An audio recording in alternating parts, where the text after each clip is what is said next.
না মানে বস, আজকের মধ্যেই এতগুলো ফাইল কমপ্লিট করা তো ইম্পসিবল। হুম, কিন্তু তোর পসিবল করতে হবে। এটা তোর শাস্তি। আর আমার কথা না মানলে আমি তোর কি হাল করতে পারি তা তো বুঝতেই পারছিস। জি বস। আর আপনার মাকে বলবেন একটু সকাল সকাল আপনাকে যেন ঘুম থেকে ডেকে দেয়। আমি অফিসে এসে যেন আপনাকে আগে দেখতে পাই। এখন যান, নিজের কাজ করেন। এবার আপনাদের পরিচয় দেওয়ার পালা। গল্পের মেইন ক্যারেক্টারের নাম হচ্ছে আবির। সে বাবা মায়ের দ্বিতীয় সন্তান। তারা দুই ভাই বোন নেই। আবির ছোটবেলা থেকেই আবির খুব দুষ্ট। তাদের একটি নিজস্ব পরিবহন ব্যবসা আছে, যেটা তার ভাই আর আব্বু মিলে দেখাশোনা করে। আর আপনারা এতক্ষণ যার কাছে আবিরকে ঝাড়ি খেতে দেখলেন, সে হচ্ছে রাইসা, মানে আবিরের বউ। 1 মাস হলো ওদের বিয়ে হয়েছে। এই তো আবির কিছুদিন আগে তানিয়ার বাবাকে একটা অ্যাক্সিডেন্টের হাত থেকে বাঁচিয়েছিল। সেখান থেকেই আবিরকে দেখে রাইসার আব্বুর পছন্দ হয়ে যায়। তারপর সে আবিরের সম্পর্কে খোঁজ খবর নিতে থাকে, আবির আসলে কে। তারপর উনি জানতে পারে যে আবির তারই বন্ধু আরিয়ান সাহেবের ছোট ছেলে। আবিরের আব্বু আরিয়ান সাহেব আর রাইসা বাবা হারুন সাহেব দুই বন্ধু, ছোটবেলার একসাথে পড়াশোনা করেছে। তাদের দুজনের সম্পর্ক একটু গভীর। তাই হারুন সাহেব অর্থাৎ রাইসার আব্বু যে জানতে পেরেছে যে আবির তার বন্ধুর ছেলে, তখনই সাথে সাথে তারা দুজন মিলে আবির আর রাইসার বিয়ে ঠিক করেছে। আর মাত্র 7 দিনের মধ্যেই ওদের বিয়ে দিয়ে দিছে। এখন ওরা স্বামী স্ত্রী। রাইসা ওর বাবা মায়ের একমাত্র মেয়ে। রাইসা দেখতে খুব সুন্দরী। ওকে প্রথম দেখলে যে কোনো ছেলে প্রেমে পড়ে যাবে। ওর কাজল কালো দুই আঁখি, গোলাপের পাপড়ির মতো ঠোঁট, গালে টোল পড়া হাসি, সব মিলিয়ে যেন ও এক জলপরি। বিয়ের দিন ওকে প্রথম দেখাতেই আবিরের অনেক ভালো লাগে, যাকে বলে লাভ অ্যাট ফার্স্ট সাইট। প্রথম দেখাতে খুব শান্ত লজ্জাবতী মনে হয়েছিল রাইসাকে, তাই আবির বিয়েতে রাজি হয়। ওদের বিয়ের 1 মাস পর রাইসার বাবা একটু অসুস্থ হয়ে যাওয়ায় রাইসাকে অফিসে বসতে হয়। তাই রাইসাকে অফিসে হেল্প করার জন্য হারুন সাহেব অর্থাৎ রাইসার আব্বু আবিরকে তার অফিসে জয়েন করতে বলে, কারণ আবিরও পড়াশোনা শেষ করার পর তার বাবার টাকায় বসে বসে খাচ্ছে। এই জন্য আবিরও প্রস্তাবটাতে রাজি হয়ে কাজের জন্য হলেও সে যেন রাইসার কাছাকাছি থাকতে পারে, তার মন জয় করতে পারে। আবির আর রাইসার বিয়েটা পারিবারিকভাবে হলেও রাইসা আবিরের সাথে থাকে না, কারণ সে এখনো আবিরকে তার স্বামী হিসেবে মেনে নিতে পারেনি। যাই হোক, এবার গল্পে ফিরে আসি। আবির রাইসার দেওয়া ফাইলগুলো হাতে নিয়ে মনে মনে রাইসার 14 গোষ্ঠী উদ্ধার করতে করতে রাইসার কেবিন থেকে বের হয়ে আসলো। তারপর সে নিজের কেবিনে বসে বসে ফাইলগুলোকে দেখছিল। তখন একটু পর হঠাৎ আবির রাইসার কেবিনের দিকে লক্ষ্য করে দেখে রাইসা আবিরকে প্রেসার দিয়ে 32টা দাঁত বের করে খিলখিল করে হাসতেছে। বেচারা আবির সে কি আর করবে, কপাল চাপড়ে ফাইলগুলো রেডি করতেছিল। এইভাবে লাঞ্চের সময় হয়ে আসলো। তখন রাইসা একজন সিকিউরিটিকে দিয়ে আবিরকে ডেকে পাঠালো। স্যার আসবো? হ্যাঁ হ্যাঁ, ভেতরে আসুন। কিছু কি বলবেন চাচা? হ্যাঁ স্যার, রাইসা ম্যাম আপনাকে তার কেবিনে ডাকছেন। কেন? তো আমি জানি না স্যার, আমাকে শুধু বলল আপনাকে সে ডেকে দিতে। আচ্ছা ঠিক আছে, আপনি যান, আমি আসছি। ধ্যাত, আমি আবার কি করলাম জানি না, আবার কোন অত্যাচার আমার জন্য অপেক্ষা করছে। ভেবেছিলাম বউ যেহেতু অফিসের বস হিসেবে থাকবে, তাহলে আমি বেশ আরামেই অফিসে সবার উপর হুকুম চালাতে পারবো। কিন্তু না, শ্বশুরমশাই আমাকে এখানে পাঠালেন তার মেয়ের দেখাশোনা করার জন্য, তার কাজে সাহায্য করার জন্য। কিন্তু উল্টো তার মেয়েই আমাকে এখানে কর্মচারী করে দিল। দেখি এখন আবার কি বলে। ভয়ে ভয়ে রাইসার কেবিনে গেলাম। ম্যাডাম, ভেতরে আসবো? হ্যাঁ আসো। দুপুরে খেয়েছো কিছু? নো ম্যাম, এখনো খাওয়া হয়নি। আচ্ছা এখানে বসো, একসাথে খাবো। না ম্যাডাম, আমি কাজ শেষ করে খেয়ে নিব। আপনি খান, আপনার আমাকে নিয়ে ভাবতে হবে না। আমার ঠেকা লাগছে তোমাকে নিয়ে ভাবতে। আব্বু বাসা থেকে আমাদের জন্য খাবার পাঠিয়ে দিছে। না খেলে আবার বাসায় গেলে আমাকে বকবে।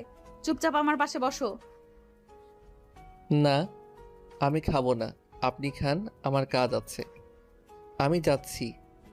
বলেই যে আমি রাইসার কেবিন থেকে বের হয়ে আসতে যাব, তখনই পিছন থেকে রাইসা আমার হাত ধরে নেয় আর রেগে গিয়ে পেছন থেকে জোরে আমার হাত ধরে একটা হ্যাঁচকা টান দেয়। আমি সাথে সাথে ব্যালেন্স কন্ট্রোল করতে না পেরে রাইসার উপর পড়ে গেলাম। উফ কি লজ্জা, আমি পড়ে গেলাম তাও কিনা রাইসার কোলে।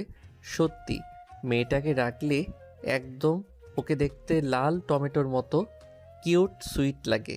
রাইসা আমার দিকে তাকিয়ে রাগে ফুঁসছে আর দুহাত দিয়ে আমার চুল খামচে ধরছে।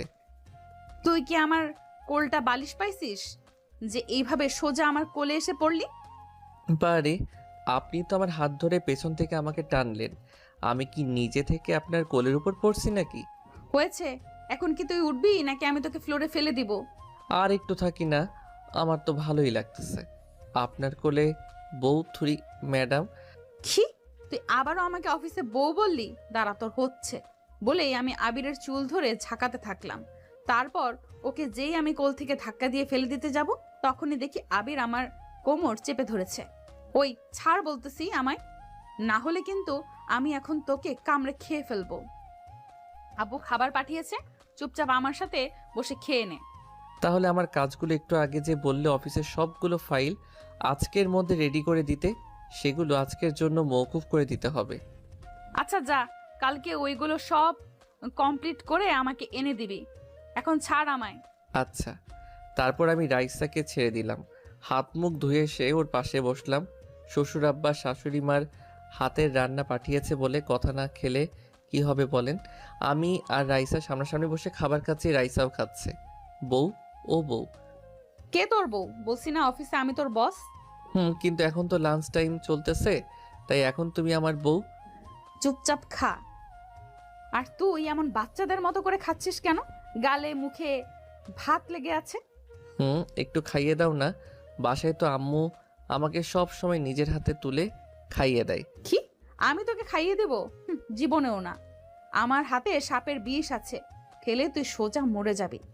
সমস্যা নেই, তোমার হাতে মরতেও আমি রাজি আছি। আমি তোকে খাওয়াতে রাজি নেই।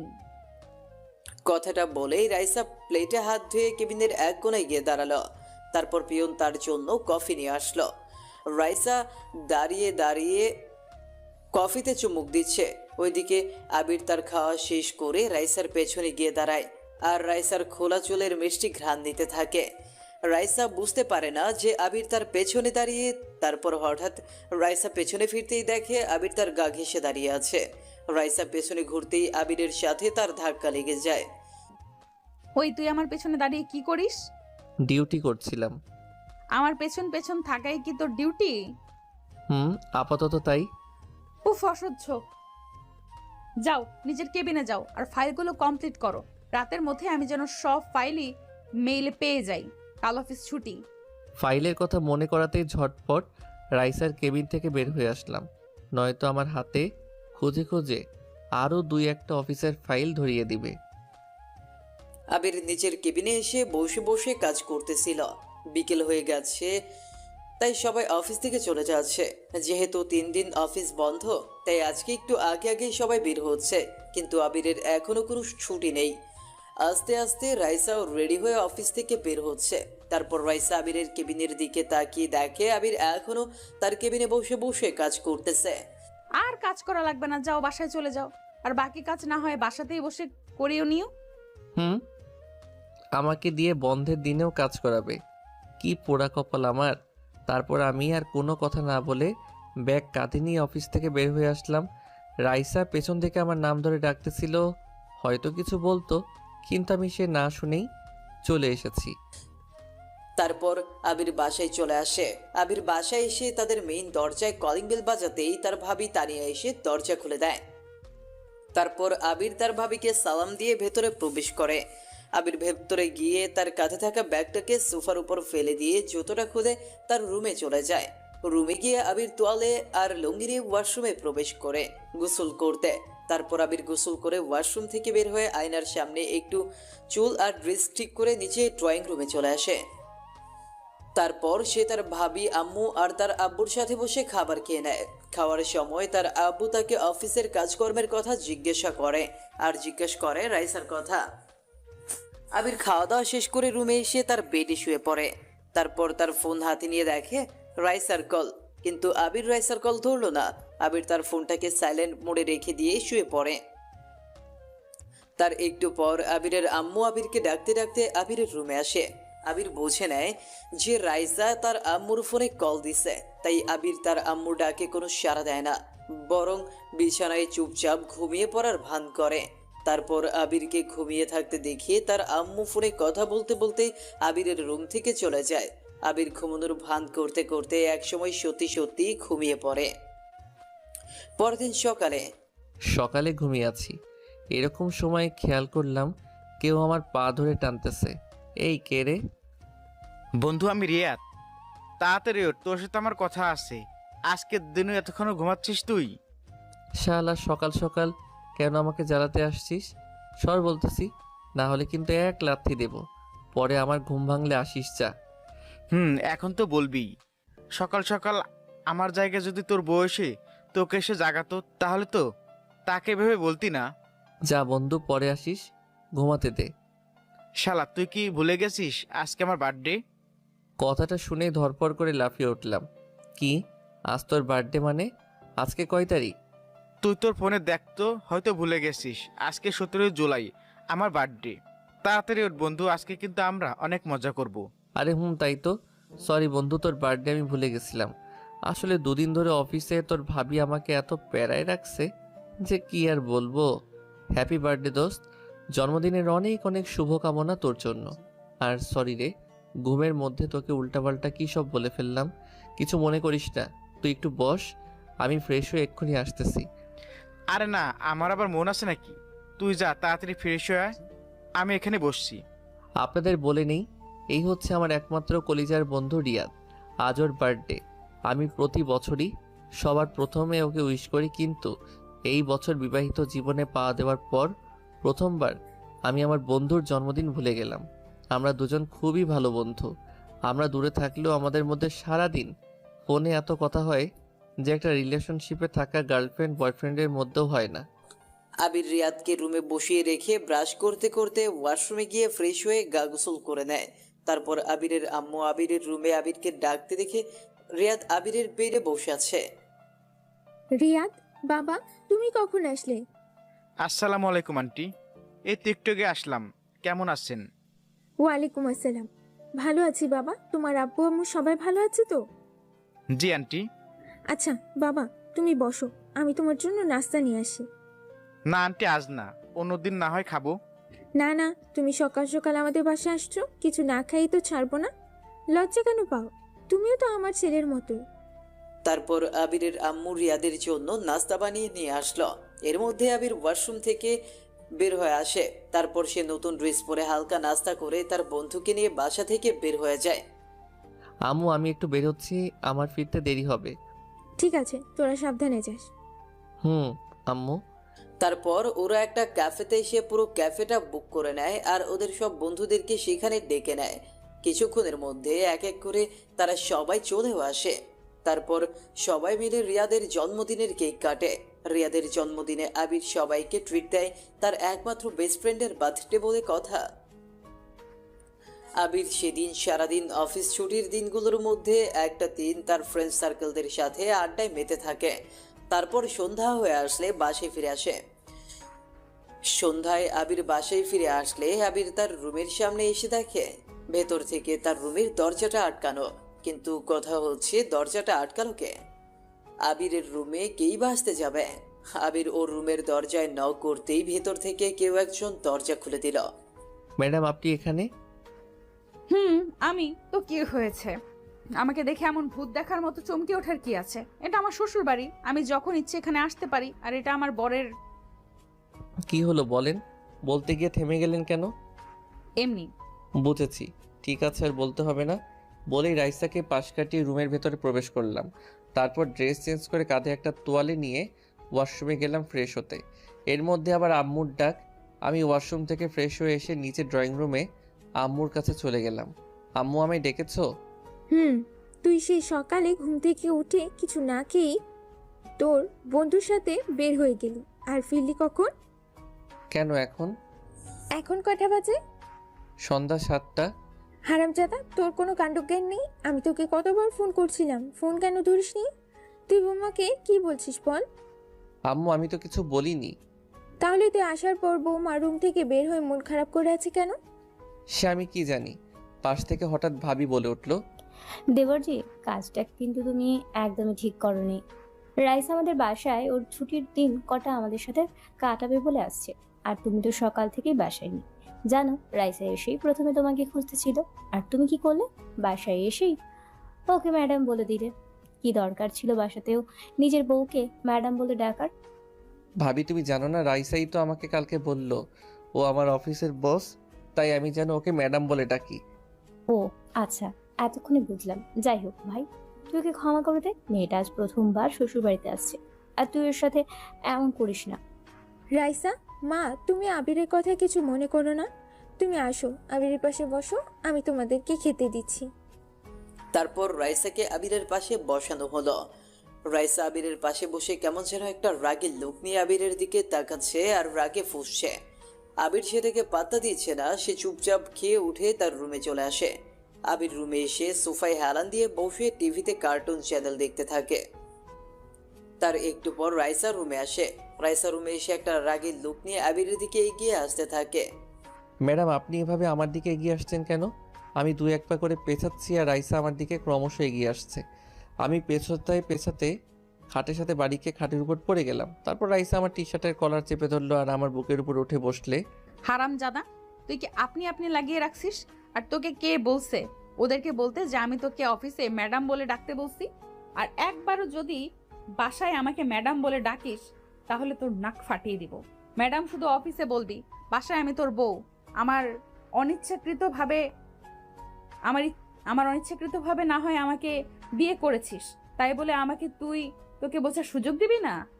আপনাকে বোঝানোরই বা সুযোগটা আমাকে দেন কোথায়?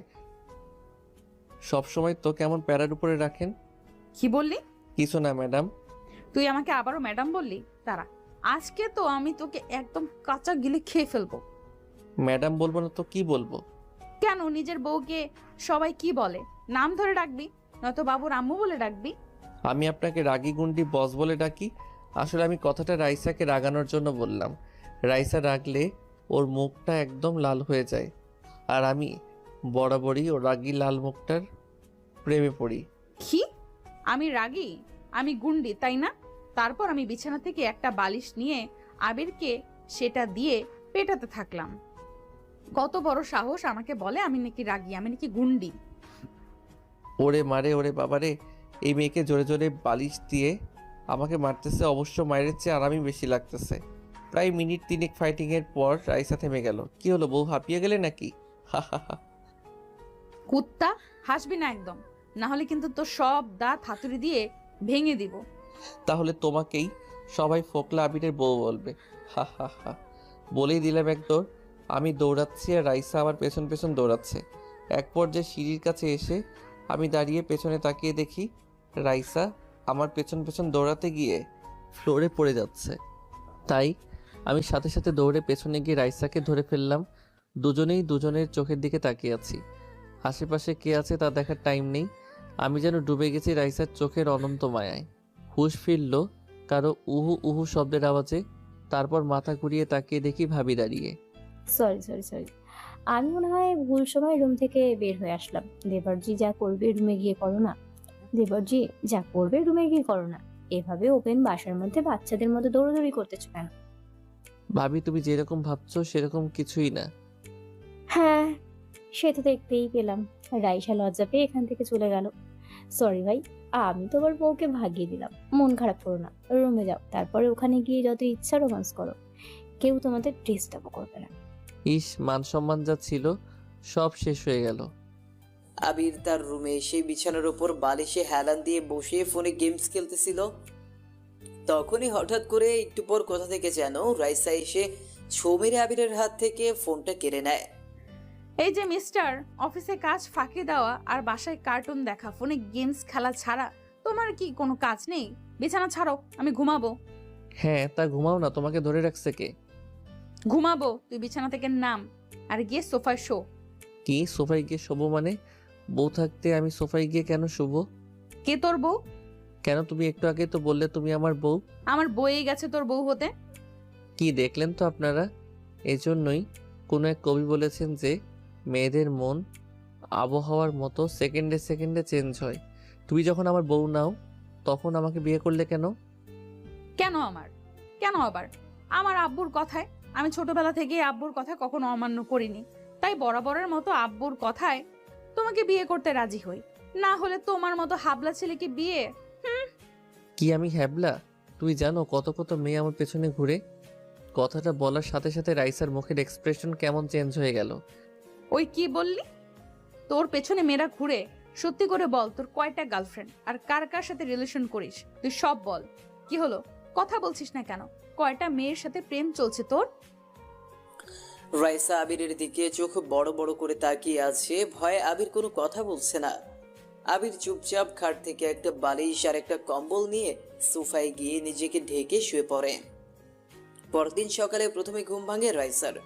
তারপর রাইসা ঘুম থেকে উঠে ফ্রেশ হয়ে নিচে কিচেনে যায় নাস্তা বানাতে। তারপরে নাস্তা বানানো শেষ করে রুমে এসে রাইসা আবিরকে জাগাবে বলে এসে দেখে আবির আগেই ঘুম থেকে জেগে গেছে আর সে ব্রাশ করে এসে শুয়ে শুয়ে ফোন নিয়ে পড়ে গেছে। ও, তুমি উঠে গেছো? তাড়াতাড়ি নিচে আসো, আমি আর শাশুড়ি মিলে তোমার জন্য নাস্তা বানিয়েছি। তারপর আমি ফোনটা রেখে দেখি রাইসা শাড়ি পরে আমার সামনে দাঁড়িয়ে। ওকে দেখে আমার মাথায় দুষ্ট বুদ্ধি চলে আসলো। সাথে সাথে ওকে জড়িয়ে ধরলাম।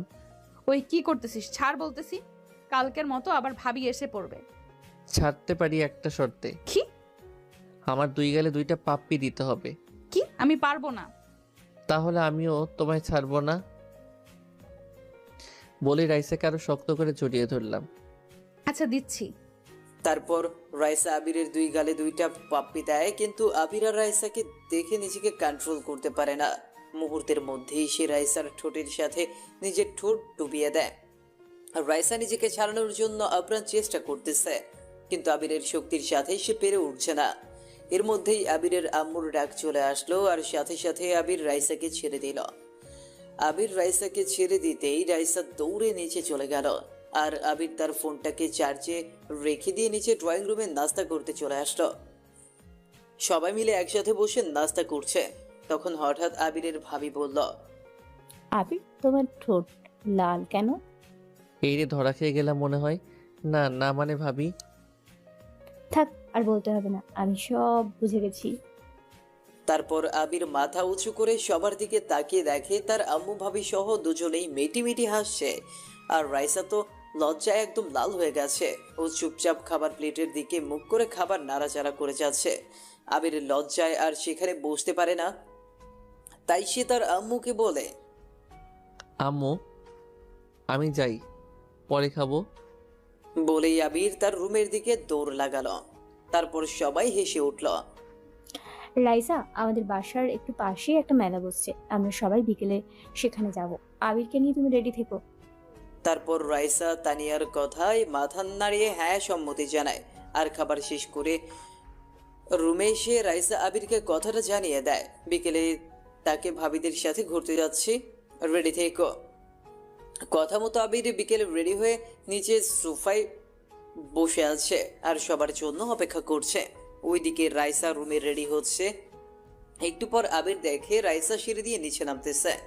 হলুদ শাড়ি, কপালে হলুদ টিপ, হাতে চুড়ি, সেই সাথে চোখে কাজল আর হালকা মেকআপে রাইসার চুলগুলো খোলা। এইভাবে রাইসাকে দেখার পর আবির পুরো ক্রাশ খেয়ে যায়। আবির হা হয়ে রাইসার দিকে তাকিয়ে থাকে। হয়েছে ভাই, এমন হাঁ করে দেখতে হবে না, এটা তোমারই বউ। আবির তানিয়ার কথায় হুঁশে ফিরে আসলো। তারপর তারা সবাই মিলে মেলা দেখতে চলে গেল। সেখান থেকে ফিরতে তাদের রাত 9টা বেজে যায়। রাতের দেরিতে বাসায় ফেরার কারণে ওদের বাসায় আর রান্না হয়নি, তাই রাতে সবাই একরকম খালি পেটে শুয়ে পড়ে। রাতে আবিরের কিছুতেই ঘুম আসছিল না, তাই সে ব্যালকনিতে দাঁড়িয়ে দাঁড়িয়ে সিগারেট খাচ্ছিল। তখন রাইসা রুমে সিগারেটের গন্ধ পেয়ে বিছানা থেকে উঠে ব্যালকনিতে আসে। ছি, কি বাজে গন্ধ! কুত্তা, তুই কি গাঁজা খাচ্ছিস রুমের মধ্যে? কি সব উল্টাপাল্টা কথা বলতেছো? তুমি কখনো গাঞ্জা খাইছো? হোয়াট? কি বললি তুই? একটা লাথি দিয়ে কিন্তু বেলকনি থেকে ফেলে দিব বললাম। গাঞ্জা খাইছো কখনো? যে গাঞ্জার গন্ধ জানো? এইটা সিগারেট। আর তুমি এখানে কি করো? তোমার না ঘুমানোর কথা? যাও গিয়ে শুয়ে ঘুমাও। আমার ঘুম পাচ্ছে না, আমার ক্ষুধা লাগছে। তো এত রাতে আমি আপনার জন্য কি ইউটিউব থেকে খাবার অর্ডার করব? না, ইউটিউব থেকে খাবার অর্ডার করা লাগবে না। আমি এখন বাইরে গিয়ে খাবো। তোমার বাইক বের করো। এখন কয়টা বাজে? তোমার কোনো খবর আছে? এটা গাজীপুর, এখানে এত রাতে কিছু পাওয়া যাবে না। তুই আমাকে না নিয়ে কেমনে বললি কিছু পাওয়া যাবে না?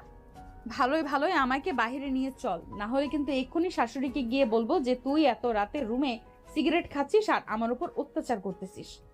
যাবে না? না না, আপনাকে আর সেই কষ্ট করতে হবে না। আমি আপনাকে বাহিরে নিয়ে যাব, চলেন। গুড। আপনি ব্যালকনিতে গিয়ে আগে নিচে নামেন। এত রাতে বাসার ভেতর দিয়ে যাওয়া যাবে না, কেউ দেখলে হয়তো আমাদের যেতে দিবে না। তারপর কথা মতো আবির ব্যালকনি দিয়ে প্রথমে নিচে নামে, তারপর রাইসাকে কোলে করে নিচে নামায়। আবির চুপি চুপি ওর বাইক বের করে নিয়ে রাইসার পাশে আসে আর রাইসাকে তার বাইক ঠেলা দিতে বলে। ঠেলা দেন। কি? আমি ঠেলা দিব মানে? আস্তে কথা বলো, বাসার কেউ শুনতে পারলে ঘুম থেকে উঠে যাবে, তখন আর বাহিরে এসে খাইতে পারবা না। দিচ্ছি। হইছে, এবার ওঠেন। উঠবো মানে? এতক্ষণ ধরে যে আমাকে দিয়ে বাইক ঠেলালেন, আমি ঘেমে গেছি না? আরে বাসার নিচে বাইক স্টার্ট করলে সবাই জেগে যেত না? তখন আপনাকে আমাকে কি এত আগে বের হতে দিত বলেন? তাই তো এমন করছি। ঠিক আছে, আমি আপনার বাইকে উঠবো, কিন্তু আমার একটা শর্ত আছে। কি শর্ত? আপনার বাইকে আমি ঠিকই উঠবো, কিন্তু হঠাৎ করে কোনো রকম ব্রেক চাপা যাবে না, আর 40 স্পিডের বেশি বাইক চালানো যাবে না। আচ্ছা ঠিক আছে, উঠুন। তারপর রাইসা আবিরের বাইকে উঠে পড়ে আর আবির পুরো সেফটির সাথে বাইক ড্রাইভ করতে থাকে। নিঝুম রাতে রাস্তার দুপাশের ল্যাম্পপোস্টের আলোর মধ্যে ছুটে চলছে আবির আর রাইসা। একদম নীরব শহর, সুন্দর আলো, সেই সাথে হালকা মিষ্টি বাতাস এসে লাগছে রাইসার খোলা চুলে। একটু দূরে যেতেই রাইসা বাইকের ওপর দাঁড়িয়ে দু হাত দুপাশে মেলে দিয়ে মুহূর্তটাকে অনুভব করতে থাকে। তারপর আবির তার এক পরিচিত হোটেলে রাইসাকে নিয়ে আসে আর বলে, কি খাবে বলো? যা আছে সব খাবো। তারপর আবির ওয়েটারকে বলে দেয়, ভাগিনা খাবার যা যা আছে সব তোমার মামিকে দিয়ে দাও। তারপর কথা মতো ওয়েটার রাইসার সামনে সব খাবার নিয়ে এসে রেখে দেয় আর আস্তে আস্তে রাইসা সবগুলো খাবার টেস্ট করতে থাকে। রাইসা খাচ্ছে আর আবির পাশে দাঁড়িয়ে দাঁড়িয়ে রাইসার খাওয়া দেখতেছে। রাইসাকে খেতে দেখে আবিরের হঠাৎ ছোট বাইরে পেয়ে যায়, তাই আবির একটু ছোট বাইরে করার জন্য হোটেল থেকে বের হয়ে একটু রাস্তার পাশে খোলা জায়গা খুঁজতে থাকে।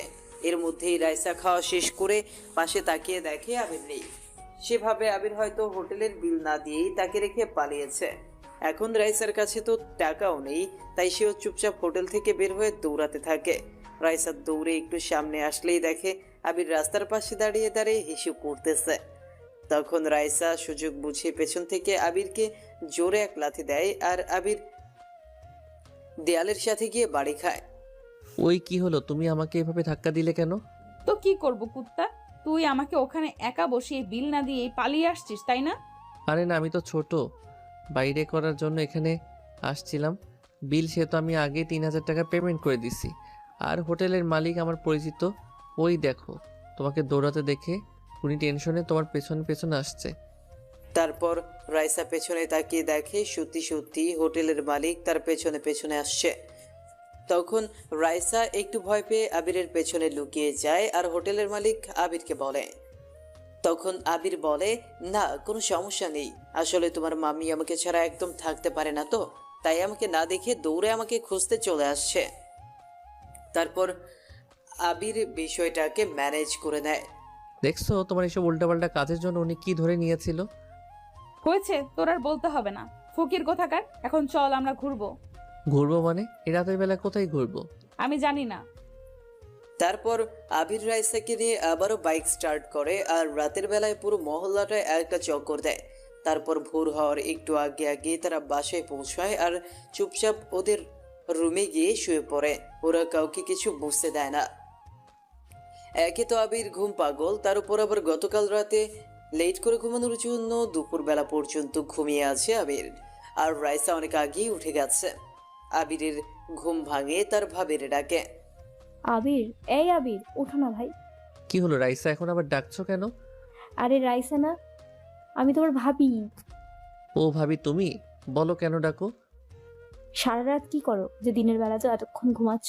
জলদি উঠো, দেখো বেলা দুপুর 2টা বাজে। তাড়াতাড়ি উঠে ফ্রেশ হয়ে নিচে ড্রয়িং রুমে আসো। তারপর আবির বিছানা ছেড়ে উঠে ফ্রেশ হয়ে নিচে ড্রয়িং রুমে চলে আসে। এসে দেখে টেবিলের ওপর তার প্রিয় খাবার বিরিয়ানি সাজানো। বিরিয়ানি দেখে আবির খেতে বসে যায়। তারপর আবির খাওয়া শেষ করে তার ভাবিকে বলল, এটা কে রান্না করছে? কারণ আজকের রান্না একদমই ভিন্ন। ভাবি, এটা কে রান্না করছে? কে আবার? তোমার বউ রান্না করেছে। আবির কথাটা শুনে বেশ অবাক হয়ে যায়, এবার রান্নাও করতে পারে। তারপর আবির তার মতো খেয়ে উঠে রুমে চলে যায়। রাইসা তার দিকে তাকিয়েছিল, হয়তো ভেবেছিল আবির তার রান্নার তারিফ করবে, কিন্তু সে কিছুই বলেনি। আবির খাওয়া শেষ করে প্লেটে হাত ধুয়ে আবির তার রুমে চুপচাপ চলে যায়। একটু পর তার ভাবি তানিয়া তার রুমে আসে। আবির, তুমি তো এটা একদম ঠিক করনি। রাইসা এত কষ্ট করে তোমার জন্য রান্না করলো, আর তুমি ওকে কিছু না বলেই চুপচাপ খেয়ে উঠে চলে আসলে। মেয়েটা মন খারাপ করে বসে আছে এখন, সকাল থেকে কিছু খায়ওনি। আমি এখন আমি সাধলাম বলে খাবে না। খাবে কিভাবে? কাল রাতে একাই যে 3 দিনের খাবার খেয়ে নিয়েছে। যাই হোক, রাইসা এখনো খাইনি। ভাবি, তুমি আমাকে রাইসার খাবারটা দাও, আমি গিয়ে দেখছি ও কীভাবে না খায়। তারপর আমি খাবার নিয়ে রাইসার রুমে যাই। গিয়ে দেখি রাইসা বেলকনিতে দাঁড়িয়ে আছে। আমি খাবারের প্লেটটা হাতে নিয়ে রাইসার পেছনে গিয়ে দাঁড়াই।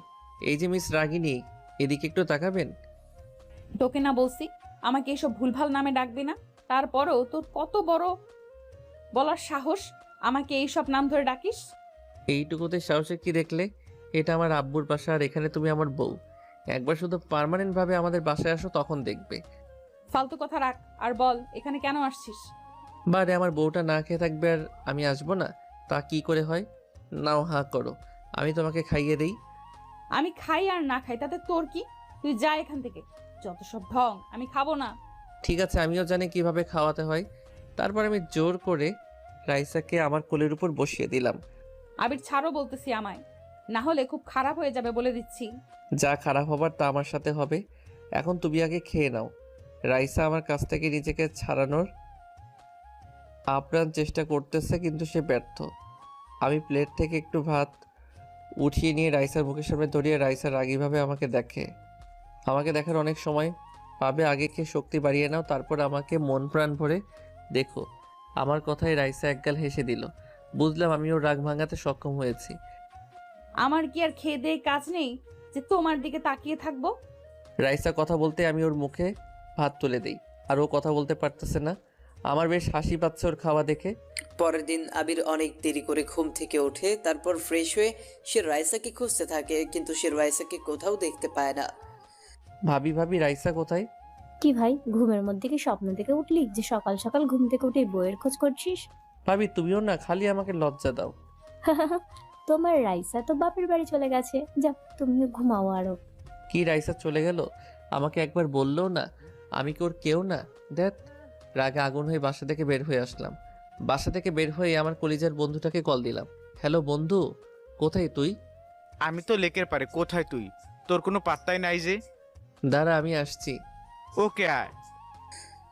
তারপর আবির একটা রিক্সা নিয়ে লেকের পাড়ে পৌঁছে গেল। গিয়ে দেখে তার কয়েকজন বন্ধু সেখানে বসে আড্ডা দিচ্ছে।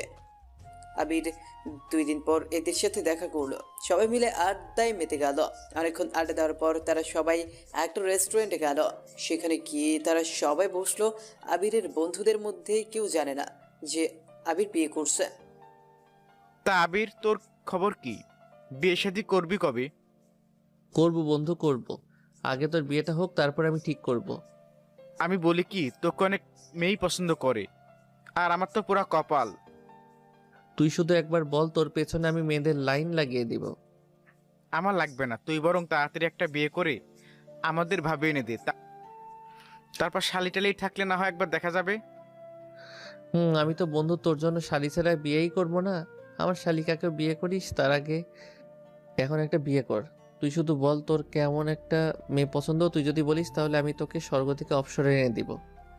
আমার অপসরা লাগবে না বন্ধু, আমাকে বোঝার মতো একজন হলেই হবে। তুই বল তোর কেমন মেয়ে পছন্দ, তুই বললে আমি তোকে পরে এনে দেব। তারপর ওদের খাবার চলে আসে আর হোটেল মালিক আবিরকে দেখে বলে। কথাটা শুনে আবির এর বন্ধুরা সবাই চমকে ওঠে। না ভাগিনা, তুমি যাও। কে বন্ধু, তুই আমাকে না বলে বিয়ে করে নিছিস? শোনো, শোন, আমি তোকে বুঝিয়ে বলছি। তারপর আমি ওদের সব বুঝিয়ে বললাম।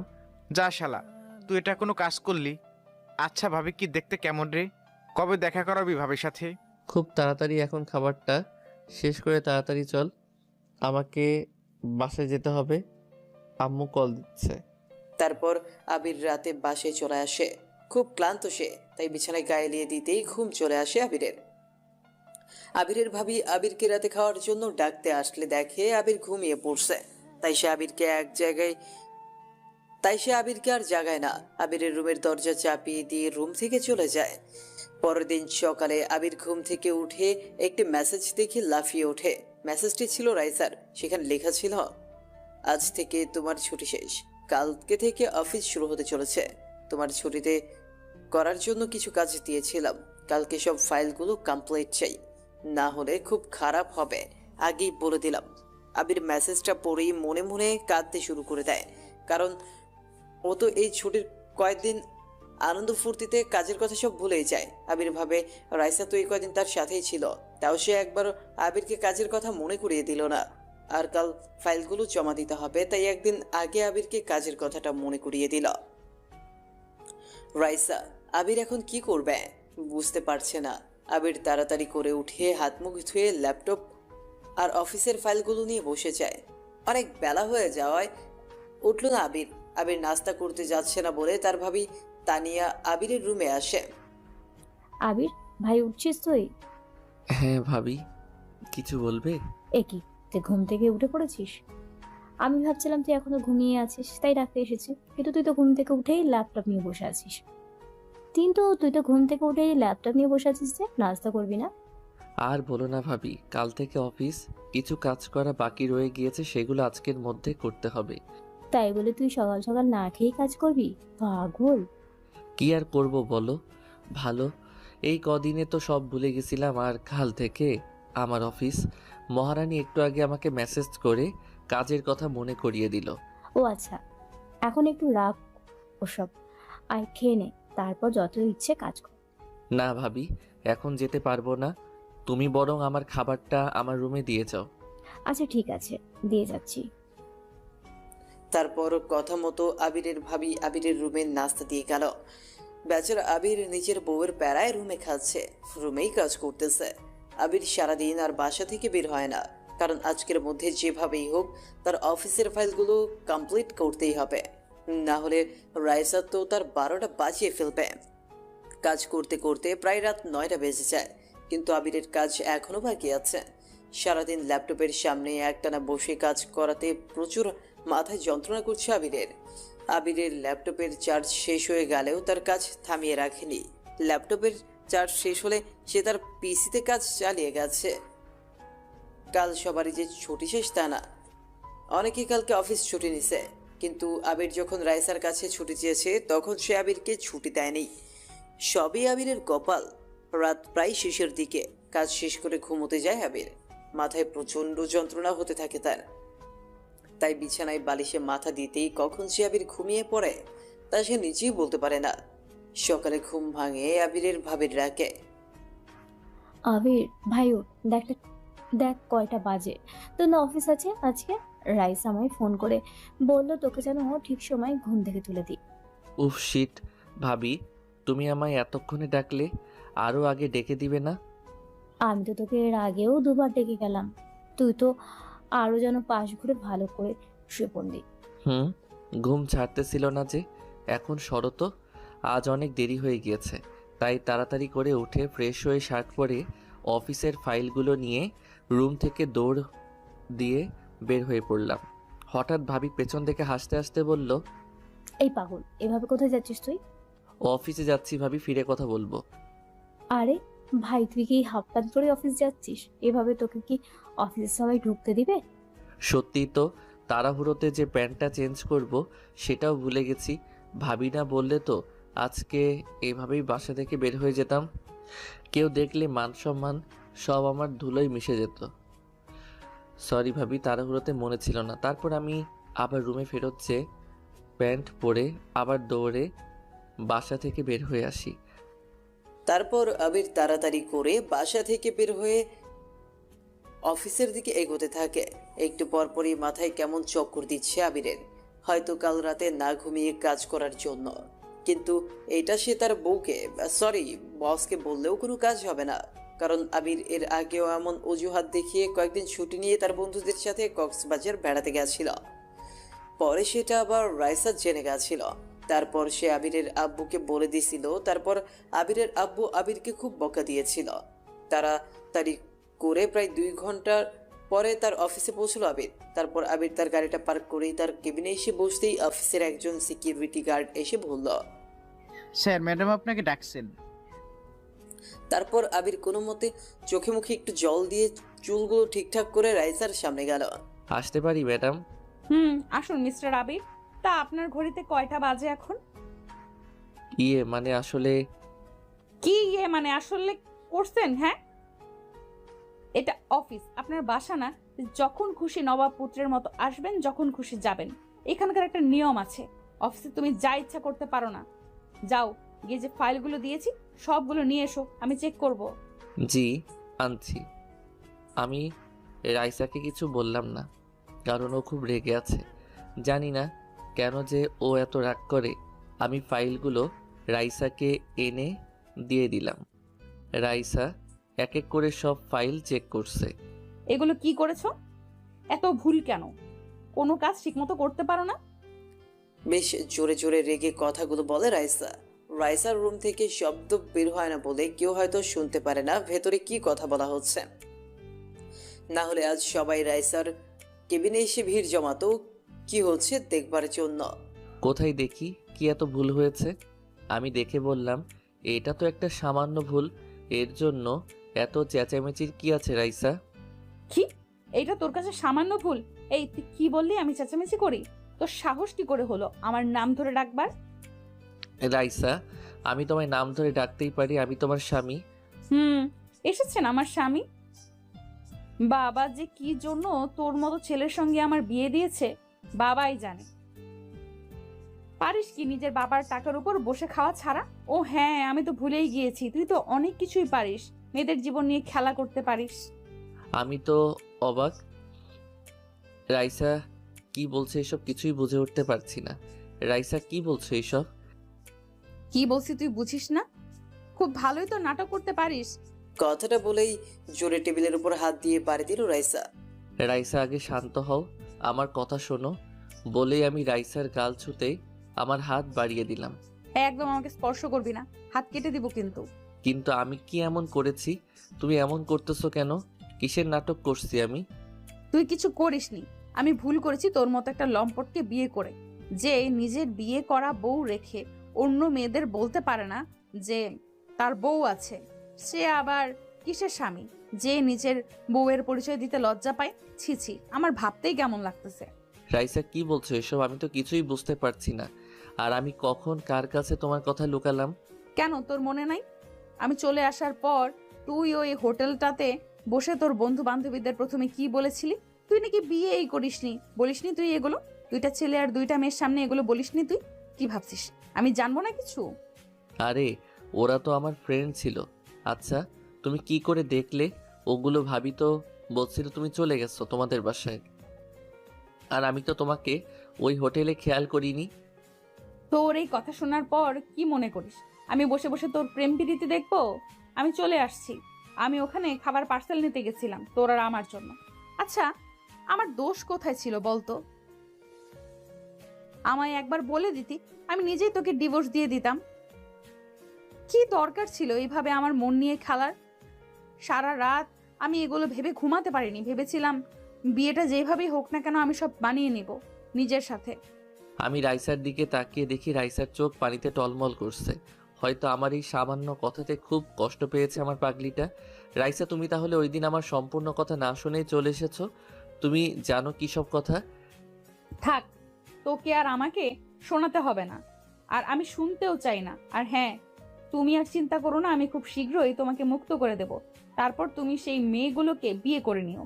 আমার বাবাকে কিংবা ফ্যামিলির কাউকে কিছু বলো না, তারা সবাই তোমাকে খুব ভালোবাসে, বিশ্বাস করে। রাইসা প্লিজ আমার কথাটা শোনো। তুমি এখন আসতে পারো, প্লিজ চলে যাও এখান থেকে, না হলে আমি কি করে বসবো আমি নিজেও জানি না। তারপর আবির চুপচাপ রাইসার কেবিন থেকে বের হয়ে নিজের ডেস্কে চলে আসে, কারণ রাইসা যে পরিমাণ রেগে আছে এতে আবির ওকে কিছু বললেও শুনবে না, বরং উল্টো পাগলামো করবে। আবিরের কেবিনে এসে কাছের দেয়ালের মধ্য দিয়ে রাইসার কেবিনের দিকে তাকিয়ে দেখে রাইসা ওর চোখের পানি মুছছে। আবির তখন বিষাদ এক মন নিয়ে নিজের চেয়ারে বসে। এই সামান্য একটা কারণে রাইসা তার সাথে এমন করলো আর তাকে মুক্তি দিয়ে দিবে বলতেছে। আবির তো রাইসার এসব রাগে অত্যাচারে রাইসার মায়ায় পড়ে গেছে। যদি রাগের মাথায় রাইসা সত্যি সত্যি আবিরকে ডিভোর্স দিয়ে দেয় তখন কি হবে? আবির কিভাবে থাকবে রাইসাকে ছাড়া? যেভাবেই হোক রাইসাকে বোঝাতে হবে। নিজের কেবিনে ফিরে এসে এগুলোই ভাবছে আবির। ঠিক তখনই আবিরের ফোনে একটা কল আসলো। আবির ফোন রিসিভ করে দেখে ওপাশ থেকে তার বন্ধু রিয়াদ। কিরে মামা, কি করিস? কি আর করবো বলো, কিছুই তো নেই আমার কাছে করার মতো। হ্যাঁ, তুই এভাবে কথা বলছিস কেন? তুই তেমন করে কথা বলিস না। সবই পরিস্থিতি বন্ধু, পরিস্থিতি সব মানুষকে বদলে দেয়। তুই শালা কি সব বলিস? কি হয়েছে তোর? আমার আবার কি হবে, যা হওয়ার তো হয়েই গিয়েছে। কিছু তো মনে হয় হয়েছেই। আচ্ছা, তুই কোথায় আসিস বলতো? কোথায় আবার? অফিসে। কি, তুই না সেদিন বললি তোর ছুটি চলছে, এখন ছুটির পরের দিনই অফিস? আরে আমি কি আমার বাবা অফিসে কাজ করি নাকি? আমি তো আমার বউয়ের অফিসে কাজ করি। কি, তোর বউয়ের অফিসে কাজ করিস? তুই প্রথম পুরুষ যে নিজের বাবার বিরাট বিজনেস থাকা সত্ত্বেও বউয়ের অফিসে কাজ করছিস। বন্ধু, সবই আমার কপাল রে। আচ্ছা, তোকে কালকে কতবার কল দিলাম, ধরলি না যে? অবশ্য বউ পেয়ে গেছিস, এখন কি আর বন্ধুর কথা মনে পড়ে তোর? সারাদিন ফোনে বউয়ের সাথে কথা বলিস। না রে, তুই ভুল ভাবছিস। আমি কালকে কাজের চাপে বাসা থেকে বের হতেই পারিনি। সারা রাত জেগে অফিসের কাজের ফাইল কমপ্লিট করতে হয়েছে। তুই সারা রাত জেগে অফিসে কাজ করছিস, এটা বিশ্বাস হলো না। না রে দোস্ত, সারা রাত জেগে অফিসের কাজ করছি। কিন্তু কেন হঠাৎ সারা রাত জেগে এত চাপ নিতে হলো তোর? তারপর আমি রিয়াদকে সব কথা বললাম যে ছুটির কদিন আমি অফিসের ফাইলগুলো কমপ্লিট করার কথা ভুলে গেছিলাম। দোস্ত, তোর কপাল সত্যি খুব ভালো। আচ্ছা, এখন বল কবে দেখা করাবি ভাবির সাথে? দোস্ত, আমি একটু রাখছি, পরে তোকে কল করব বলে ফোনটা কেটে দিলাম। আমি ওর কথার কি উত্তর দিব? আমি তো ওদের সামনে রাইসাকে নিয়েই যেতে পারবো না। না না, আমি এসব কি ভাবছি? আমি এত সহজে হার মানব না। আমাকে যে করেই হোক রাইসার ভুল ভাঙাতেই হবে। আমি যে ওকে ছাড়া বাঁচতে পারবো না। এখন কি করি কিছুই তো মাথায় আসছে না। এদিকে মাথাটাও খুব ব্যথা করতেছে। চুপচাপ চোখ বন্ধ করে বসে থাকি চেয়ারে। এইভাবে কখন যে ঘুমিয়ে পড়ি বুঝতেই পারি না। ঘুম ভাঙে সিকিউরিটির ডাকে। স্যার। বলো কি হয়েছে? স্যার, আপনার কি শরীর খারাপ? না, শরীর খারাপ কেন হবে? না মানে আজকে আপনাকে বেশ ক্লান্ত দেখা যাচ্ছে, আর আপনি ঘুমিয়ে পড়েছেন তাই। আসলে কালকে রাতে কাজ করতে গিয়ে ঘুমোতে দেরি হয়ে যায়, তাই এখন ঘুম ধরে গেছে। আচ্ছা বলুন, কি কাজের জন্য ডাকছেন? কোনো কাজ না স্যার, আসলে অফিস ছুটি হয়ে গেছে, আপনার কোনো সারা শব্দ নেই, তাই ম্যাডাম আপনাকে দেখে আসতে বলল। কি, অফিস ছুটি হয়ে গিয়েছে? কিন্তু এখন তো লাঞ্চ টাইম। ঘড়ির দিকে তাকিয়ে এই কথাগুলো বললাম। স্যার, কিন্তু আজকে ম্যাডাম হাফ ঘন্টাতে ছুটি দিয়ে দিয়েছে সবাইকে। কি, রাইসা সবাইকে ছুটি দিয়ে দিছে? তাহলে রাইসা কি চলে গেছে? না না ম্যাডাম, এখনো যায়নি, কিন্তু এখন চলে যাবে। ঠিক আছে, তাহলেও আপনি চলে যান। তাহলে রাইসা এখনো যায়নি? ওর সঙ্গে দেখা করার একটা চান্স আছে, এটা কিছুতেই মিস করা যাবে না। যে করেই হোক না কেন রাইসার ভুল ভেঙে দিতে হবে। আমি কেবিন থেকে বের হয়ে যাই রাইসার রুমের দিকে। গিয়ে দেখি রাইসা কেবিনে নেই। তার মানে এতক্ষণে বের হয়ে গেছে। তাড়াতাড়ি বাহিরে গিয়ে দেখা দরকার, তাই দ্রুত অফিস থেকে বের হলাম। গিয়ে দেখি রাইসা গাড়িতে মাত্রই উঠেছে। আমি রাইসা রাইসা বলে ওর কাছে যাই, কিন্তু আমার দিকে দেখি ও ড্রাইভারকে বলে গাড়ি স্টার্ট করতে। রাইসা চলে যাচ্ছে আর আমি তাকিয়ে রইলাম ওর চলে যাওয়ার দিকে। তারপর আবির রাইসাকে ফোনে ট্রাই করলো, তাতেও রাইসা আবিরের ফোন রিসিভ করে না। কি আর করা, তারপর আবির বেচারাও তার গাড়ি বের করে বাসায় চলে আসে। আবির বাসায় আসতেই দেখে তার আম্মু অধীর আগ্রহে তার আসার জন্য অপেক্ষা করছে। মনে হচ্ছে অনেক রেগেও আছে। আবির সিঁড়ি বেয়ে তার রুমের দিকে যেতে নিলে পেছন থেকে আম্মু তাকে ডাক দেয়। আবির, এদিকে আয় তো বাবা। আবির ভয়ে ভয়ে ওর আম্মুর সামনে গিয়ে দাঁড়ায়। পরিস্থিতি দেখে সে বুঝতে পারে যে তার উপর দিয়ে একটু পর বেশ ঝড় বয়ে যাবে। আশেপাশে শান্ত, তাই ঝড়ের পূর্বাভাস দিচ্ছে। আবির, এদিকে আয় তো বাবা। তুই কি কোনো কাজ ঠিক মতো করতে পারিস না? এত মন ভোলা কেন তুই? কি হলো, কথা বলছিস না কেন? আহ মা, থাক না, ভাইটা আমার সবে মাত্র অফিস থেকে ফিরলো, আর আপনি ওকে। বোমা, তুমি জানো ও আজ কি করেছে? কি করেছো? ও আজ অফিসে ঘুমিয়ে পড়েছে। আর আমি কি শুধু এই জন্য বোকা দিছি? রাইসা নাকি ওকে কাজ করার জন্য অফিসে কিছু ফাইল দিয়েছে, ও সেগুলোতেও অনেক ভুল করেছে। আরও আছে তোমার দেবরের কথা। বিআই সাহেব কল করে বলতেছে বোমা নাকি বাসা যাওয়ার পর খাওয়া দাওয়া বাদ দিয়ে কান্নাকাটি করতেছে। আমি সকালে ওদের বাসায় গিয়েছিলাম বোমাকে নিয়ে আসতে, কিন্তু বোমা কিছুতেই আসতে রাজি হয়নি। আবির, কান খুলে শুনে রাখ। আমি জানি না তোদের মধ্যে কি হয়েছে, কিন্তু আমি চাই না তোর জন্য বৌমার চোখ থেকে এক ফোঁটাও জল পড়ুক। তুই যে করেই হোক রাইসার রাগ ভেঙে আয়, তার আগে বাড়িতে ফিরবি না। তারপর আবির বেচারা মন খারাপ করে বাসা থেকে আবারও বের হয়ে যায়। আবির হাঁটতে হাঁটতে কাছের একটা পার্কে চলে আসে। সময়টা প্রায় বিকেল 5টা। আবির পার্কের একটা বেঞ্চে বসে রাইসার ফোনে আবারও কল করতে থাকে, কিন্তু সে একই কথা, রাইসা তার ফোন রিসিভ করে না। তারপর আবির ভাবে রাইসাদের বাসায় যাবে, কিন্তু ওখানে গেলে যদি রাইসা আবার অতিরিক্ত রেগে যায়, তাকে বকে। আবির মনে মনে ভাবে আজ আর কিছু করা যাবে না, তার যা করার কাল অফিসেই করতে হবে। পার্কের মাঝে এক বেঞ্চে বসে বসে কথাগুলো ভাবছিল আবির। তখন হঠাৎ সামনে থেকে কেউ তার নাম ধরে ডাকে। এই আবির, আবির। আমি সামনে তাকিয়ে দেখি রিয়াদ আমাকে ডাকতেছে। বল। তুই এই সময় এখানে বসে কেন? কি আর করবো দোস্ত, আমার তো আর কোথাও যাওয়ার জায়গা নাই রে। নেই মানে কি বলছিস তুই? তোকে কি আর বলবো এই পোড়া কপালের কথা। কি হয়েছে? ভাবিকে কি মানতে পারছিস না? আর তার উপর আম্মু আমাকে বাসায় যেতে মানা করেছে। কিন্তু আন্টি তোকে বাড়িতে যেতে না করে দিয়েছে, কিন্তু কেন? তারপর আমি রিয়াদকে সব বললাম। বুঝলাম দোস্ত, খুব ভালো করেছে আন্টি। ভাবির কপালটা খুব ভালো যে তোর আম্মুর মতো একটা শাশুড়ি পাইছে। আজকের দিনে কার এমন শাশুড়ি আছে যে ছেলের বউয়ের জন্য নিজের বাসা থেকে বের করে দেয়? একদম মায়ের মতো একটা শাশুড়ি পেয়েছে তোর বউ। জানি। আর আম্মুর কথাতে আমি একদমই কষ্ট পাইনি, বরং খুশি হয়েছি যে আম্মু রাইসাকে এত ভালোবাসে। আর রাইসা না রে, আমি অনেক ভাগ্যবান যে ওর মতো কাউকে নিজের জীবনসঙ্গী হিসেবে পেয়েছি। এখন কি করবি বলে ভাবতেছিস? কি আর করব, আজ তো কিছুই করা যাবে না, যা করবার কালকেই করব। আজ রাতটা না হয় কোনো মতে এখানেই কাটিয়ে দিব। এই শালা, তুই কি আমার বন্ধু ভাবিস না? আমি থাকতে তুই সারা রাত এখানে থাকবি, তা ভাবলি কিভাবে? আমাদের বাসায় অনেক রুম খালি আছে, তুই চল আমার সাথে।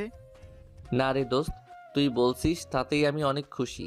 আমি কেন শুধু শুধু তোদের বাসায় গিয়ে তোদের কষ্ট দিব? দেখ আবির, আমার রাগ উঠাস না। তুই তো আমার আম্মুকে আব্বুকে চিনিসই, তারা তোকে দেখলে মাথায় করে রাখবে। সবাই অনেক খুশি হবে তুই গেলে। সেসব আমি জানি রে, যে আঙ্কেল আন্টি আমাকে খুব ভালোবাসে, কিন্তু চুপ, আমি আর কোনো কথা শুনতে চাই না। চল এক্ষুনি আমাদের বাসায়। তারপর রিয়াদ জোর করেই আবিরকে উঠিয়ে তাদের বাসায় নিয়ে গেল। আবিরকে বাসায় নিয়ে যেতেই রিয়াদের আম্মু আবিরকে দেখে অনেক খুশি হয়। তারপর আবির রিয়াদের আম্মুকে সালাম দিয়ে বাসার ভেতরে প্রবেশ করে। তারপর আবির তার আন্টি অর্থাৎ রিয়াদের আম্মুর সাথে একটু কথা বলে। রিয়াদ আবিরকে একটা রুম দেখিয়ে দেয়। বন্ধু, এটা তোর রুম, তুই চাইলে আমার রুমও থাকতে পারিস, আবার এখানেও আলাদা হয়ে শুইতে পারিস। ঠিক আছে। আর এই যে ওয়াশরুমটা এদিকে, যা ফ্রেশ হয়ে আয়। আমার ক্ষুধা লাগছে, দুই বন্ধু একসাথে মিলে খাবার খাবো আজকে। তারপর আবির চলে আসে ফ্রেশ হতে। রিয়াদ তার খুব ভালো একজন বন্ধু, আর ওদের এই সুন্দর বন্ধুত্বের কথা ওদের দুজনের বাবা মাই খুব পছন্দ করে। ছোটবেলায় তো তাদের মধ্যে এমন মিল ছিল, কখনো রিয়াদ থাকতো আবিরদের বাসায়, আবার কখনো আবির থাকতো রিয়াদের বাসায়। আবির ফ্রেশ হয়ে এসে রিয়াদের সাথে একসাথে খেতে বসে। তারপর রিয়াদের আম্মু ওদেরকে খেতে দেয়। রাত যেহেতু হয়ে আসছে আর আবির গতকাল থেকে ঠিক করে ঘুমায় না, তাই খাওয়া শেষ করে রুমে এসে আবির একটা লম্বা ঘুম দেয়।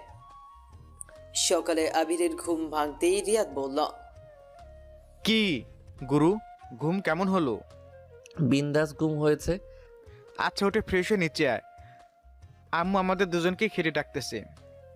তারপর আবির উঠে ফ্রেশ হয়ে নাস্তা করে একটা সিএনজি ডেকে বেরিয়ে পড়ে তার অফিসের উদ্দেশ্যে। কিন্তু তার দুর্ভাগ্য, আজকেও সে 20 মিনিট লেট করে অফিসে পৌঁছয়। কারণ আবিরদের বাসা থেকে রাইসার আব্বুর অফিস অনেকটাই দূরে। আবিরের আগেই রাইসা অফিসে এসে পড়ছে। আবির অফিসে এসেই প্রথমে রাইসার কেবিনে প্রবেশ করে। রাইসা, তুমি আমার ফোন কেন তুলছিলে না? সরি, আমি আপনাকে সেই কৈফিয়ত দিতে বাধ্য নই। আপনি আমার কেবিনে কেন আসছেন? কি দরকার? রাইসা, রাইসা, তুমি আমাকে ভুল বুঝেছো। আমি থাক, আর কিছু বলতে হবে না। আর আমি কিছু শুনতেও চাই না এসব নিয়ে। তুমি কি আমার কথাটা একটাবারের জন্য শুনবে না? না বললাম তো। আর আমি রাইসা পুরো কথাটা না বলতেই একটা ছেলে রাইসার কেবিনের ভেতর প্রবেশ করলো। ছেলেটিকে দেখে রাইসা কেমন হেসে দিল। তারপর ছেলেটি রাইসা কেমন আছে সেসব জিজ্ঞেস করলো। তারপর রাইসা আমার দিকে তাকিয়ে বলল, মিস্টার আবির, আপনি প্লিজ যান এখন। তারপর আমি মাথা নিচু করে রাইসার কেবিন থেকে বেরিয়ে আসলাম। মনের মধ্যে এক পাহাড় সমান দুঃখ নিয়ে নিজের কেবিনে এসে চেয়ারে বসলাম। রাইসা কি একটিবারও আমার কথা শুনতে পারতো না? আমি এমন অন্যায় করেছি, ও তো সবটা না জেনে আমাকে ভুল বুঝতেছে। আর ওই ছেলেটাই বা কে, যে আশাতে রাইসা আমাকে সাথে সাথে ওখানে থেকে চলে যেতে বলল? ওর সাথে কি এমন কথা বলবে যে আমার সামনে বলা যাবে না? তারপর আবির একটা দীর্ঘ নিঃশ্বাস ছেড়ে নিজের চেয়ার টেনে বসল। আবির রাইসার কেবিনের দিকে এক দৃষ্টিতে তাকিয়ে আছে আর অপেক্ষা করছে কখন সেই ছেলেটা বেরিয়ে আসবে। কিন্তু লাঞ্চের সময় পেরিয়ে যায়, তারপরেও সেই ছেলেটার বের হওয়ার নাম গন্ধও নেই। আবিরের এখন খুব রাগ হচ্ছে। হঠাৎ তখন রাইসা ওই ছেলেটির হাত ধরে কেবিন থেকে বেরিয়ে আসলো। তারপর আবির ওদের পিছু নেয় আর রাইসা আর ছেলেটি একটি রেস্টুরেন্টে প্রবেশ করে। তার ঠিক সামনের একটি দোকানে আবির চা খেতে বসে পড়ে। ওই রেস্টুরেন্টের জানলাগুলো কাচের হয়, সব কিছুই স্পষ্ট দেখা যাচ্ছে। কেমন হেসে হেসে কথা বলছে ওরা। আর এইদিকে আবির তো জ্বলে পুড়ে মরছে। আর কেই বা পারবে নিজের ভালোবাসার মানুষটিকে চোখের সামনে অন্য একজনের সাথে হাত ধরে হাসাহাসি করতে দেখতে? আবিরও তার ব্যতিক্রম নয়। তারপর ওরা লাঞ্চ করে আবার অফিসে ফিরে আসলো। আবিরও চুপি চুপি আবার ওদের পেছন পেছন এসে নিচের কেবিনে বসে গেল। কিছুক্ষণ পর ছেলেটি রাইসার কেবিন থেকে বের হয়ে চলে গেল। তারপর সাথে সাথে আমি উঠে গিয়ে রাইসার কাছে যাই। এটা কি ধরনের ব্যবহার? আমার কেবিনে আমার পারমিশন না নিয়ে কেউ হুট করে এভাবে ঢুকে পড়ে? আমি এমনি রেগে আছি। তার উপর রাইসার এই কথা শুনে রাগ আরও বেড়ে গেল। আমি চুপ করে নিজের রাগকে কন্ট্রোল করার চেষ্টা করছি। কি হলো? কথা কি কানে যায় না? আমার চোখ রাগে রক্তিম বর্ণ ধারণ করে। আমি রাগে চিৎকার করে উঠলাম, কি পেয়েছো কি তুমি? নিজেকে কি ভেবেছো? তুমি যা বলবে তাই হবে? খুব শখ না অন্য ছেলের হাত ধরে ঘুরে বেড়ানোর? আমি কিছু বলি না বলে এত বার বেড়ে গেছো তুমি? তুমি শুধু আমার ভালো রূপটাই দেখেছো, খারাপ রূপটা এখনো দেখোনি। রাইসা আবিরকে এমন রাখতে দেখে কেঁপে ওঠে। রাইসা আবিরের চোখের দিকে তাকিয়ে আছে একদম অবাক হয়ে। আর হবেই বা না কেন, যে ছেলে তার সাথে এমন নিচু গলায় সবসময় কথা বলে, সব সময় যে রাইসার রাগ সহ্য করে যায়, সে হঠাৎ এমন রেগে উঠলে অবাক হওয়ারই তো কথা। কি হলো? আমার কথার উত্তর দিচ্ছ না কেন? বলেই আমি খুব জোরে রাইসার টেবিলের উপর থাবা দেই। আর কাচের টেবিল হওয়ার কারণে সাথে সাথেই কাজটা ভেঙে চূর্ণ বিচূর্ণ হয়ে যায়। আর আমার হাত থেকে অঝরে রক্ত গড়িয়ে পড়তে থাকে, যা দেখে রাইসা খুব ভয় পায়। তারপর আবির ধীরে ধীরে রাইসার দিকে আরো এগোতে থাকে আর রাইসা পিছিয়ে যেতে থাকে। পিছনে যেতে যেতে একসময় রাইসার পিঠ লেগে যায় দেয়ালের সাথে, তাই রাইসা আর পেছনে পেছাতে পারে না। আবির, আবির প্লিজ, এইভাবে আমার কাছে এসো না। রাইসার কোনো কথাই আবিরের কান দিয়ে যাচ্ছে না। আবির গিয়ে সোজা রাইসার হাত চেপে ধরে আর নিচের ঠোঁটগুলো মিশিয়ে দেয় রাইসার ঠোঁটের সঙ্গে। রাইসা নিজেকে ছাড়ানোর চেষ্টা করছে, কিন্তু সব বিফল। রাইসা আবিরকে সরানোর জন্য ওর ঠোঁটে জোরও কামড় দেয়, তবুও নিজেকে আবিরের থেকে ছাড়াতে পারে না। আবিরের সমস্ত রাগ বয়ে যাচ্ছে রাইসার ঠোঁটের ওপর দিয়ে। প্রায় 5 মিনিট পর রাইসাকে ছেড়ে দেয় আবির। দুইজনেই খুব হাঁপাচ্ছে। তখন রাইসা ঠাস করে আবিরের গালে একটা জোরে থাপ্পড় বসিয়ে দেয়, আর সাথে সাথে একরকম হুঁশে ফিরে আসে আবির। রাইসা, আমি সত্যি তুমি আমার কাছে আসবে না, প্লিজ যাও এখান থেকে। আমি দেখলাম রাইসা আমাকে দেখে ভয় পাচ্ছে। রাইসা, আমি বুঝতে পারিনি, আসলে আমার মাথায় ঠিক ছিল না। তুমি আমায় ক্ষমা করে দাও প্লিজ। না না, তুমি আমার কাছে আসবে না। রাইসা, বললাম তো তুমি যাও এখান থেকে, যাও বলছি, না হলে আমি কিন্তু এই কাচের টুকরো এখন নিজের পেটের ভেতরে ঢুকিয়ে দেব। আমি রাইসার এমন ব্যবহার দেখে বেশ ভয় পেয়ে গেলাম। এখান থেকে সরে যাওয়াই ভালো। রাইসা এখন রেগে গেছে, নিজের মধ্যে নেই। এখন রেগেও নিজের ক্ষতি করে দিতে পারে, কোনো সন্দেহ নেই। ঠিক আছে, আমি যাচ্ছি, তবু তুমি নিজের কোনো ক্ষতি করো না।